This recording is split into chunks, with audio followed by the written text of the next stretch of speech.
dire-diretso lang natin dito. Mas maganda yung makunan natin isang stretch ng liver. Kahit kung maraming tao ngayon, para naman natin ang dati na tayo nagpapabalik-balik dito, pero ngayon this time meron na tayong agila, si Sparky. Paliliparin natin mamaya dito. So dadaan muna tayo dito sa kabahayan. Kita niyo ang daming putas.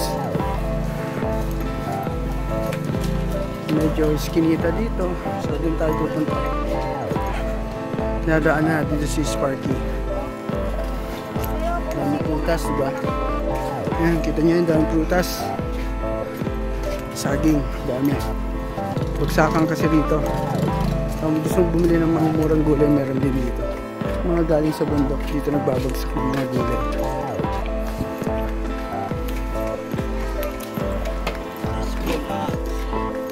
So, ito lang tayo doon. Ayan, prutas. Mga sariwa yan. Diba? Kung madaming tao ngayon kasi Saturday. So, natin pa naman na tayo. So, itong ba yan? So, yan. So, ang labo ng tubig. So, ayan. Alright. So, diretso lang tayo dito. Ang daming tao. So, mamaya bababa tayo dun. Dun tayo papalipad. Natin ko nung magagawa natin doon sa magagawa natin. Okay, picture taking. Diba?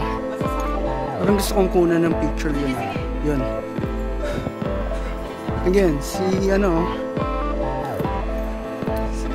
Joker andun pa rin. Yeah. Bringing back the memories. Dito na naman tayo. Dito tayo magkapalipad. Tignan natin kung ano mapapalipad natin dito. So yan, may mga motorcycle din ako naririnig ko. But this time, tignan natin. So dito rin natin pag-aaralan yung ating or pagpapatuloy natin yung drone catching natin. Kanina nag-drone catching tayo pero parang nasa-sense ng drone yung kamay natin, kaya medyo umaangat siya. Kaya ang ginawa natin, dinisable natin yung sensor niya para hindi siya ma-scan. So dito diretso, ano daw yan? Ano meron dyan? What's that? Ano meron dito?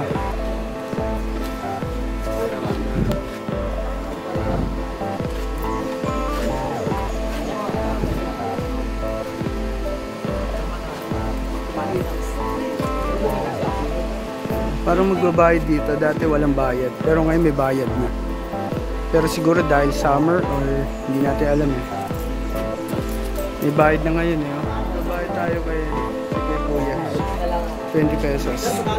Ay sorry. Okay. Okay. Salamat brother. So yung trekking kit. Yan trekking kit. Brother, medyo nagiging na. Morning po. Ayan, kita mo yan. Ayan na, dito na tayo. Ang daming motor. Daming motor. Tapos ayan. Ayan, dyan tayo papalipad. Paliparin natin siya dyan. Tignan natin kung ano magagawa natin. Yan, ganda. So makuna ng drone din yun. Paakyat. So dito natin malalaman. Alam ko bumaba ako dito, tapos may inakit akong mga bato dyan na nakakalula. Akala ko madali lang siya akitin, pero hindi pala. Yung pag-akyat okay lang, pero yung pagbaba parang ang hirap na. So ayan. So ayan, there, ang ganda. Ayan, diretso lang. Doon na tayo magpapalipad. Ay, hindi ko alam kung dito na tayo. Parang gusto ko na rin dito magpalipad eh. Parang okay naman dito magpalipad na. Para at least makita natin yung stretch na yun. Parang gusto ko na magpalipad dito. Try natin dito magpalipad.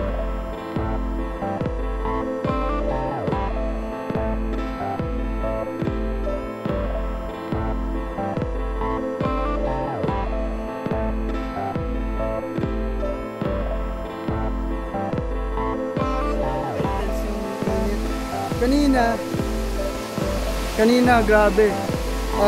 Medyo kulimlim. Akala ko maaraw. Ay magiging ano rito, cloudy. Pero ngayon, sobrang init. Makapagpalipad tayo.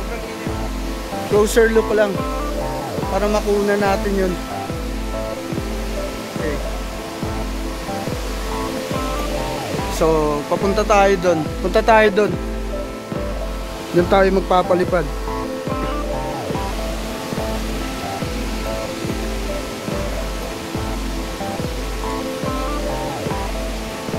Ganda, dahil bato. Yun o. So, isipin mo na lang kunyari, lumalangoy ka dyan, no? Wala kang kasama, tapos biglang, ano ka, nag-explore ka doon. So, pag pumasok ka doon, hindi ka na makikita, mahirapan ka na makita.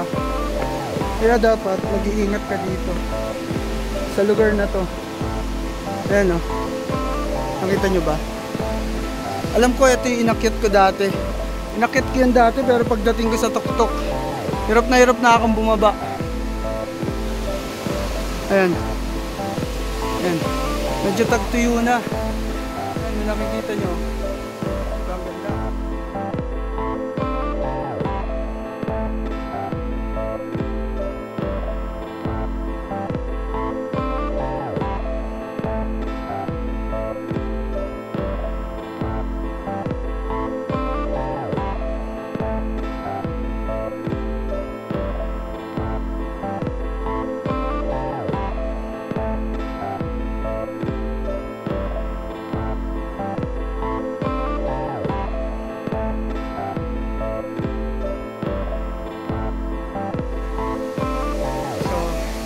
Daming tao ngayon, grabe. So tingnan nyo, habang naglalakad tayo, kain muna tayo ng ganito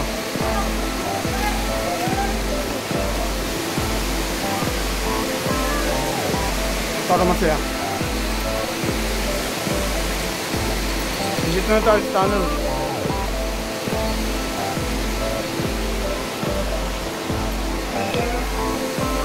Diretso lang. Sarap ng lumpia.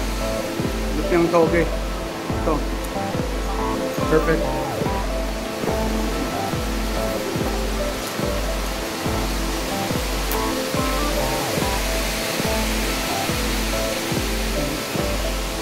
Parang crowded na. Ano, mayroong mga fiberglass na boat. Medyo malabo yung tubig. Pero talaga naman, normally malabo talaga tubig dito sa baba. Pero ang dami pa rin pumupunta kahit ganun. So ano, kita niyan. Yes.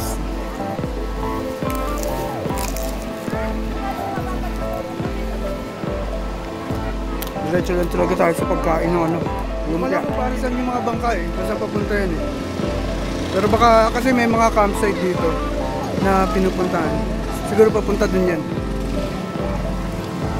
Diba? Pero imbis na magbangka tayo, magdodrone tayo para masaya. Napakainit na. Grabe, sunog ako. Wala yung ano ko. Wala yung ang tawag doon, rash guard ko. So dito yung nasa ibabaw. Ito tsura na ibabaw. Yan. Yan ang tsura na ibabaw. Yan ang tsura ng tubig. So yan, yung part na yan medyo malalim yan. Diyan yung may mga nalulunod pag matigas ang ulo. So ayan, yan yung bundok. Ito, sinarado na. Hindi ko alam kung bakit sinarado. Sabi delikado daw. Siguro yan ko, parang matibay naman. Pero sinabi ng lokal na sarado na, hindi na dapat akyatin. So ayan. So yun, gandun. Try natin pumunta ron. Tapos palit pa rin natin si Sparky. Papasunodin natin. Lulubos-lubusan na natin. Kesa may dadaanan pa sana ako eh. Pero try natin ma-explore ko lahat para maganda. Sasabay tayo dito sa isang grupo sa bangka. Tingnan natin kung anong mararating natin dun. So, sumakay tayo ng tubig. Kasama natin ito isang buong pamilya. Nakisakay lang tayo pero ang bayad dito mga 30 pesos lang. Medyo yung harap medyo kinakabahan ako.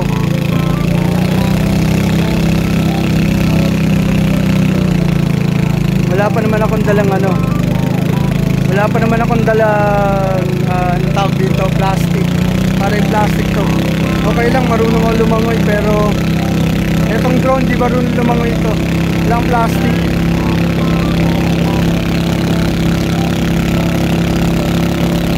Nakakabahan ako. Ayan. Yan, dati yan. Nilalakad ko lang yan. Pag nagka-bike kami, naglalakad lang kami dyan.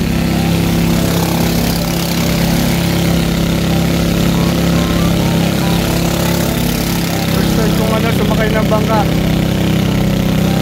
Malalaman natin kung gaano kaganda yung lugar na yun. Doon natin ubusin yung battery natin. So ayan, meron din mga cottage dun sa kabila. So yun, sa gitna banda, meron mga cottage dun.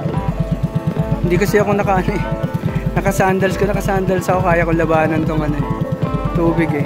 Pero hindi eh, bumabalan yung pamilya. So dito, ito may campsite dyan, alam ko nakita ko na yun sa vlog.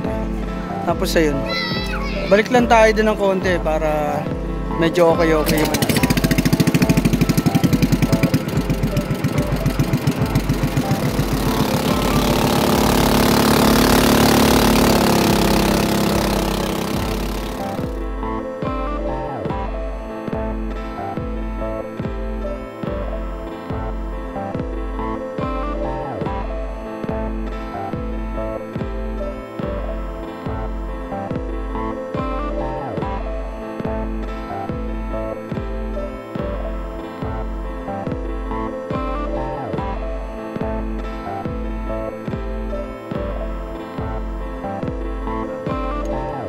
pala, pwede ko lakarin.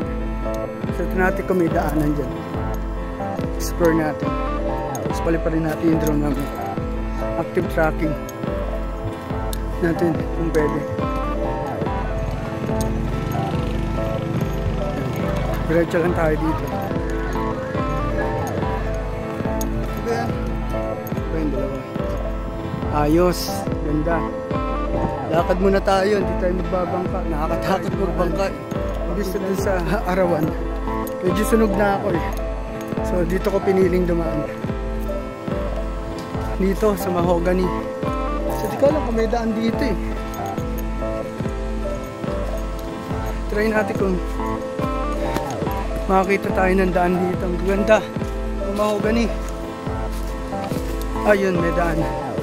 Yun. Ganda ng Mahogany. See? Ganda. Lakad lang tayo.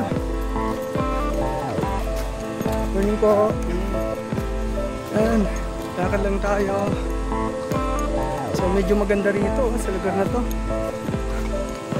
So parang gusto kong pasunodin si Sparky pero okay lang. Huwag na lang. Hindi ko alam kung pwede mag-camp dito.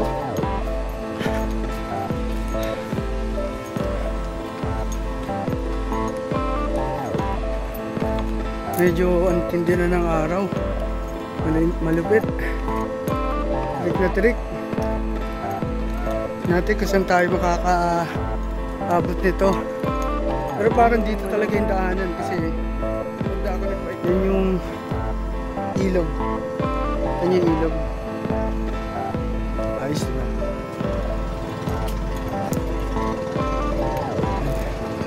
Kanina nagbangka tayo, yung bangka sumasayad yung ilalim na eh. Nakakatakot eh. Tapos yung ko yung pinakaunahan.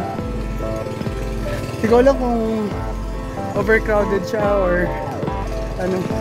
Baka kasi pag gano'n yung dumive yung muso, dire-diretso na siya. Fiberglass pa naman, hindi kahoy.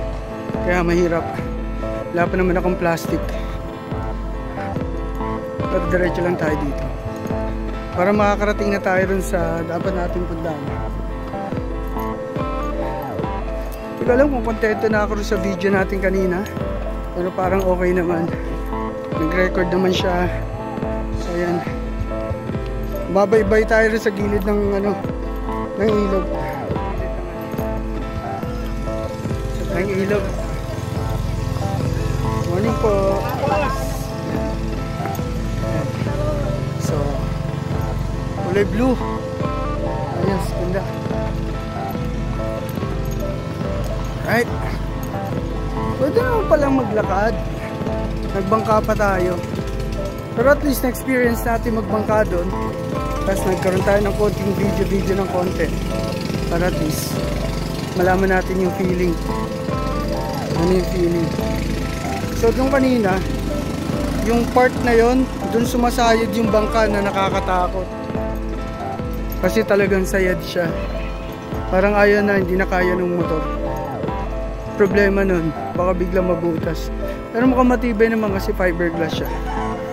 Problema lang, fiberglass, once na nagkaroon na ng tubig, alam mo na, lulubog siya. Lulubog siya dahil di siya kahoy. Ang kahoy lumulutang pa. So yun. So yan. Iniilog. Yan yung dinaanan natin. Dinaanan natin yung kanina. So dire-diretso lang tayo. Dami ng cottage. Sigurado, pagdating na April, punong-puno ng tao yan. Sabihin na natin ganyan yung ano, ganyan yung tubig, pero sigurado yung mga cottage na yun, pupuno yan. Dire-diretso pa rin ang pagdating ng tao dito. Napakadami. May bridge, papunta ron. Parang gusto kong pumunta ron sa bridge. Kaya lang sobrang init na. Doon sa kabilang bridge tayo pupunta para makapture natin yun, no? Yun, gusto kong makapture yun eh. Pero alam ko may kuha na tayo ng kanina sa drone. Pero mas maganda yung makapture natin siya na maganda. Diba? Nakikita nyo ba yung ganda ng bundok? Ang lupit, akala mo nasa ibang lugar ka, diba? Blue blue. Perfect. Alam mo, mabuhay ang agila. Ano? So, alam ko, ito yung ano, yung isang bundok na pwedeng akitin. Pero hindi ko na magagawa ngayon dahil medyo ang init talaga, sobra. Though alam ko, ang dadaanan mo dyan. Dadaanan mo dyan ay puro halaman, puro puno. Pero matarik din. Sigurado matarik yan kasi short distance lang yung lakad eh, alam ko eh. Pero siguro naman kaya. Wala namang hindi kakayanin pag ano eh.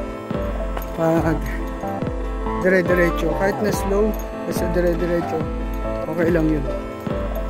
Mabuti dito tayo naglakad kasi ano siya, lilim. Kesa nandun tayo, grabe, sunog ako dyan. Wala pa naman tayong mga ano, hindi ko rin dala yung sa ulo, parang hanggang batok, cover. Wala tayo nun eh, hindi natin dala. Nakalimutan ko nasa kotse. Buhay na buhay yung mga ano rito, yung mga sari-sari store, buhay na buhay. Ito yan, daming tinda. Diba? So di ka magugutom dito pag pumunta ka. Basta be kind to the locals. Yun lang. Dire-diretso lang tayo. Oh, pati yung ano, pampalakas natin. Dahil pampalakas. Pabalik rin tayo nang hindi tayo sumasakay ng bangka. At least di tayo masyadong nasunog. Masyado nang intense na wala yung ulap kanina. Kulimlim kanina eh. Pero wala yung ulap. Tignan nyo naman. Diba? Ganda, diba? Alam mo, blue sky, bundok. So dati alam ko, na medyo mga maliliit pa kami.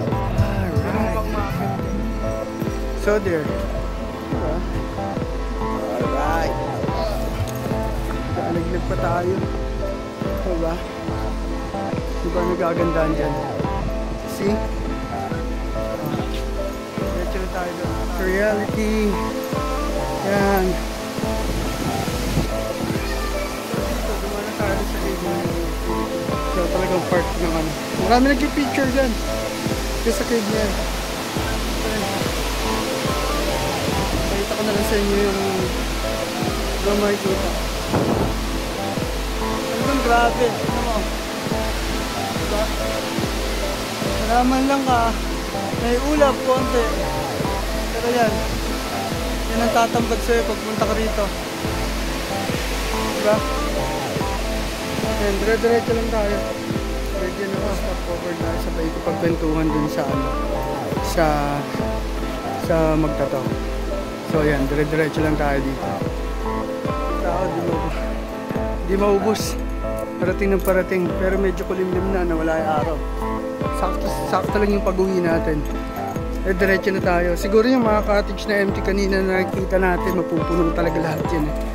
So, dapat diretso lang tayo. Yan. Ano parang kuweba dun ah. So, dito, dinadaanan din ng ano. Kasi may mga nakapark ng motor dun sa dinaanan natin.